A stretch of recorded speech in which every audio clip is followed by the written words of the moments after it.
നമസ്കാരം. ഭീകരവാദ വിരുദ്ധ പോരാട്ടത്തിന്റെ പേരിൽ അമേരിക്കയും പാകിസ്ഥാനും കൈകോർക്കുകയാണ്.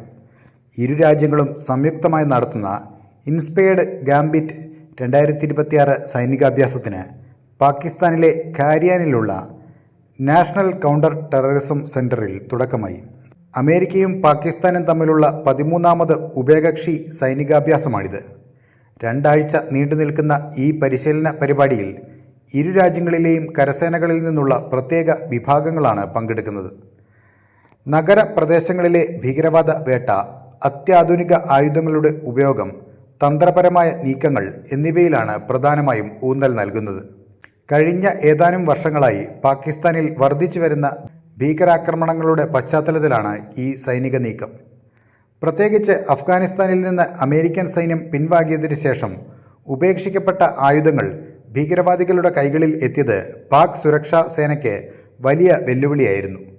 ഈ വെല്ലുവിളികളെ നേരിടാൻ അമേരിക്കയുടെ നേരിട്ടുള്ള സൈനിക സഹായം പാകിസ്ഥാന് അത്യാവശ്യമായി മാറിയിരിക്കുന്നു എന്നാണ് റിപ്പോർട്ടുകൾ. സൈനികർ തമ്മിലുള്ള ഏകോപനം വർദ്ധിപ്പിക്കുക, പരസ്പരമുള്ള സൈനിക തന്ത്രങ്ങൾ പങ്കുവെക്കുക എന്നിവയാണ് ഈ പരിശീലനത്തിൻ്റെ ലക്ഷ്യമെന്ന് പാക് സൈനിക വക്താവ് അറിയിച്ചു. ദക്ഷിണേഷ്യൻ മേഖലയിലെ സുരക്ഷാ സാഹചര്യങ്ങൾ അതിവേഗം മാറിക്കൊണ്ടിരിക്കുന്ന സാഹചര്യത്തിൽ അമേരിക്കയുമായുള്ള ഈ സൈനിക ബന്ധം തങ്ങൾക്ക് കരുത്താകുമെന്നാണ് പാകിസ്ഥാൻ പ്രതീക്ഷിക്കുന്നത്. മേഖലയിലെ സമാധാനത്തിനും സ്ഥിരതയ്ക്കും വേണ്ടിയുള്ള സംയുക്ത പോരാട്ടമാണിതെന്ന് അമേരിക്കൻ പ്രതിരോധ കേന്ദ്രങ്ങളും അവകാശപ്പെടുന്നു. വാർത്തകൾ ഇങ്ങനെയൊക്കെയാണെങ്കിലും ഈ സൈനികാഭ്യാസത്തിന് പിന്നിലെ അമേരിക്കൻ താൽപ്പര്യങ്ങൾ ചോദ്യം ചെയ്യപ്പെടേണ്ടതാണ്. ഇന്ത്യയുടെ അടുത്ത സുഹൃത്തെന്നും തന്ത്രപരമായ പങ്കാളിയെന്നും സ്വയം വിശേഷിപ്പിക്കുന്ന അമേരിക്കയുടെ ഈ ഇരട്ടത്താപ്പ് ഇപ്പോൾ വലിയ ചർച്ചകൾക്ക് വഴിവെച്ചിരിക്കുകയാണ്. ഇന്ത്യയുമായി കോടിക്കണക്കിന് ഡോളറിന്റെ പ്രതിരോധ കരാറുകളിൽ ഒപ്പിടുകയും ക്വാഡ് പോലുള്ള കൂട്ടായ്മകളിലൂടെ ചൈനയ്ക്കെതിരെ ഇന്ത്യയെ കൂട്ടുപിടിക്കുകയും ചെയ്യുന്ന അതേ അമേരിക്ക തന്നെയാണ് ഇപ്പോൾ പാകിസ്ഥാനുമായി തോളോട് തോൾ ചേർന്ന് സൈനികാഭ്യാസം നടത്തുന്നത്.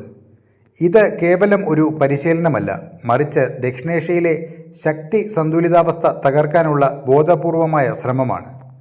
ഭീകരവാദത്തിൻ്റെ പ്രഭവ കേന്ദ്രമെന്ന് ലോകം മുഴുവൻ വിളിക്കുന്ന ഒരു രാജ്യത്തിന് ഭീകരവാദ വിരുദ്ധ പരിശീലനം നൽകുന്നതിലെ വിരോധാഭാസം നാം കാണാതെ പോകരുത്. കാശ്മീരിലും മറ്റ് അതിർത്തി പ്രദേശങ്ങളിലും ഭീകരവാദം സ്പോൺസർ ചെയ്യുന്ന പാക് സൈന്യത്തിന് അത്യാധുനിക തന്ത്രങ്ങൾ അമേരിക്ക പഠിപ്പിച്ചു കൊടുക്കുമ്പോൾ അത് നാളെ ഇന്ത്യക്കെതിരെ തന്നെ തിരിച്ചുവിടാനുള്ള സാധ്യത വളരെ കൂടുതലാണ്. കഴിഞ്ഞ വർഷം ഇന്ത്യ നടത്തിയ ഓപ്പറേഷൻ സിന്ദൂർ എന്ന പ്രത്യാക്രമണത്തിൽ പാകിസ്ഥാൻ അടിപതറിയപ്പോൾ അവരെ രക്ഷിക്കാൻ തിരശ്ശീലയ്ക്ക് പിന്നിൽ നീക്കങ്ങൾ നടത്തിയത് അമേരിക്കയാണെന്ന് ഇപ്പോൾ പുറത്തുവരുന്ന രേഖകളും വ്യക്തമാക്കുന്നുണ്ട്. ഇന്ത്യയെ ഒപ്പം നിർത്തുന്നതായി അഭിനയിക്കുകയും അതേസമയം പാകിസ്ഥാന്റെ സൈനിക ശേഷി നിലനിർത്താൻ സഹായിക്കുകയും ചെയ്യുന്നതിലൂടെ അമേരിക്ക ലക്ഷ്യമിടുന്നത് സ്വന്തം ആയുധ വിപണിയും മേഖലയിലെ സ്വാധീനവുമാണ്. ഇന്ത്യൻ മണ്ണിൽ ഭീകരത വിതയ്ക്കുന്ന പാകിസ്ഥാന്റെ സൈനിക തലവന് കൂടുതൽ അധികാരം നൽകുന്ന പുതിയ മാറ്റങ്ങളെ അമേരിക്ക അംഗീകരിക്കുന്നു എന്നത് ജനാധിപത്യ മൂല്യങ്ങളോടുള്ള വെല്ലുവിളിയുമാണ്. ഇന്ത്യയുമായുള്ള സൗഹൃദം അമേരിക്കയ്ക്ക് ഒരു ബിസിനസ് മാത്രമാണോ എന്ന് സംശയിക്കേണ്ടിയിരിക്കുന്നു. സ്വന്തം താൽപ്പര്യങ്ങൾ സംരക്ഷിക്കാൻ ആരെയും സഹായിക്കുന്ന അമേരിക്കൻ നയം ദക്ഷിണേഷ്യയിൽ ഇന്ത്യയുടെ സുരക്ഷാ താൽപ്പര്യങ്ങൾക്ക് കനത്ത പ്രഹരം ഏൽപ്പിക്കുന്ന ലക്ഷണമാണ് കാണുന്നത്. പാകിസ്ഥാനെ വെള്ളപൂശാനുള്ള അമേരിക്കയുടെ ഈ ഗാംബിറ്റ് അല്ലെങ്കിൽ ചതുരംഗക്കളി ഇന്ത്യ അതീവ ജാഗ്രതയോടെ വീക്ഷിക്കേണ്ടിയിരിക്കുന്നു.